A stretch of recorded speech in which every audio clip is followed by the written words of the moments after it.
Depression is a perplexing illness that takes many forms. Treatment is an ongoing process of trial and error.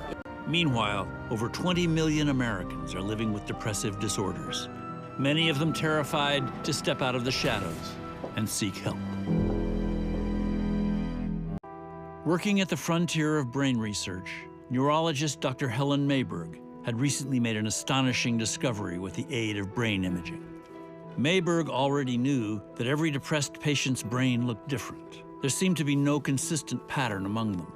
She also knew that most patients showed a decrease in activity in the frontal lobe, the brain's command center.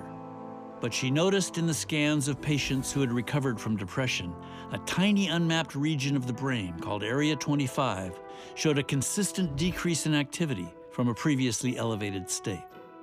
What you could see across the various imaging studies, at least to my mind looking at the data, was what had to happen to get well across all of these very different kinds of treatment was turning down that activity in Area 25. Area 25 sits at a critical intersection in the brain, with pivotal connections to other regions involved in mood, sleep, motivation, and drive. This brain area is like it's at the core of all things. It's sitting in a place that when it goes wrong, havoc is wreaked. When patients recovered, Dr. Mayberg noticed that not only did Area 25's activity cool off, but the frontal cortex's activity picked up. The decrease in 25 tracked with the increase in frontal cortex. It's like they were linked. And this was one of our earliest clues about thinking about a system rather than any one brain area in isolation.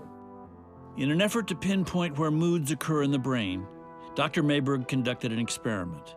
She asked healthy volunteers to ponder sad thoughts. What she found was that the same system lit up. Area 25 became overactive, while the frontal cortex quieted down. But while healthy volunteers could bounce back quickly from their sad state, depressed patients could not. And I always say the machinery is in a state. The software is in a bad loop. This is emotion stuck. This is sadness, unbreakable. I think this idea of... To Dr. Mayberg, the illness of depression was looking like a circuit board failure. So she decided to surgically target Area 25 in patients like Deanna with the hope of resetting the brain's rhythm.